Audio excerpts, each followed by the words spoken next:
This is a story time for all you hoes that want the context and this, that, and motherfucker third.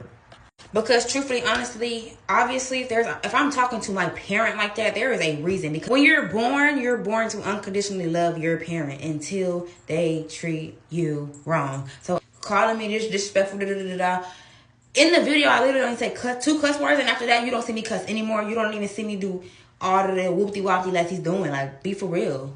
And the thing is, the argument was so small that it shouldn't even got to this point, which is why I said I am done talking. And I didn't post this video to really shade him or shade his side of the family because, I mean, they know I know the real. Y'all don't need to call me no liar because, I mean, it's in 4K. I don't gotta lie about shit. But, nonetheless, I posted this for the girls that go through this shit, okay? As y'all look at my comments, people actually go through this shit. This shit is not fake. The argument stemmed from me being in the kitchen, him being at his desk in the kitchen, and his stepson, he made his stepson read the Bible. God is in this, y'all. It's crazier. He made his stepson read the Bible, and he asked him some questions about what he read. And again, before y'all say, oh, well, you butted in the conversation, you really started it. I didn't start it. It was like an open conversation. It wasn't like this was like a secret. And then when you hear what I said, you'll understand why I said what I said. So he's asking the boy, what book did you read in the Bible? The little boy don't know what that means. He stayed asking the boy over and over. The boy don't know. He's like, the Bible? The Bible? And he's talking about what he read. He's like, no, what book did you read? And he's clearly getting very agitated with the little boy, but you can clearly see the little boy does not know. So what do? I step in. Yeah, you know, this really means books and Bibles are like chapter books and books. He understood and was able to answer the questions. Like, it was simple. All you have to do was explain it instead of getting mad at the child. Teach the child. With that being said, y'all, after that, the conversation continued about some other stuff. And then paradise got brought up. And he was trying to tell the little boy that paradise can mean heaven or hell, in which I input it again. Why would paradise ever represent hell if when we say, oh, I'm finna go relax on a paradise, or I'm finna take, like, you know, you're not meaning it in a negative connotation. So what are we talking about? As well as when you tell somebody to rest in paradise, you're not telling them to rest in hell. Again, what are we talking about? Once I said that sparked that anger in him. I guess it was like he wanted to argue about it. Cool, we can have a debate about it. It's not that serious to me, but we can definitely go ahead. I pulled it up on Google to make it a little easier for us. I typed the same exact question into Google. Is paradise heaven or hell?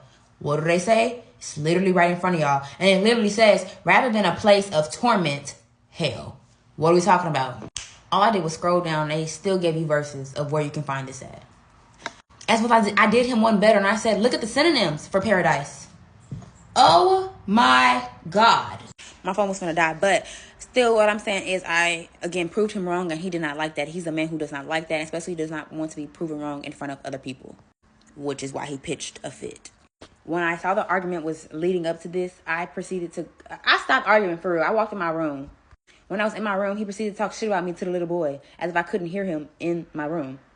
So I said in the video, I came out, threw the trash away, and I stood there because, again, if you're going to talk about me to my face. That's stupid for you not to do it. And we in the same house. And another thing, y'all, I'm clearly saying in the video, look at the camera. He got a camera in the house. Pull the camera. You can see everything I did. You talked to me first, and I told you I was done talking. You talked to me. All I did was stand up in here because you were talking about me. What are we talking about? Again, I reached my breaking point. I asked him, did he want to lay it all out? You know why? Because I was done. I was ready to talk about all of it. What did he say? I don't want to lay it all out. I'm done talking about it. What are we going back and forth for? Emphasis on why. After that, you don't see me do extra of nothing else. I'm standing there. So y'all telling me, why didn't you go in your room? I did. Another thing, y'all was like, you in his house. First of all, Bookie, between the both of us, that wasn't his house, okay? That man did not have a job nor paid a bill in that house. What are we talking about? And again, you can see the video when I left the house. After that argument, I walked out the house. So I would not go any further than what I did. I hope that cleared that up for y'all because y'all talking about I'm disrespectful, I'm da-da-da-da. I was pushed to that. You can clearly hear in the video I'm antagonized. You can clearly hear the change of his voice. How he go from, why you talking like, why you still talking? Why you still talking? Like, what the fuck are we talking about, y'all? Y'all can clearly hear it. Y'all just choosing not to. And I will not be a part of that. I won't. Y'all call me disrespectful, but he clearly said in the video, he won't take disrespect from nobody. Kid, child, adult, nobody. Why should I? Fuck are we talking about? But y'all defending him.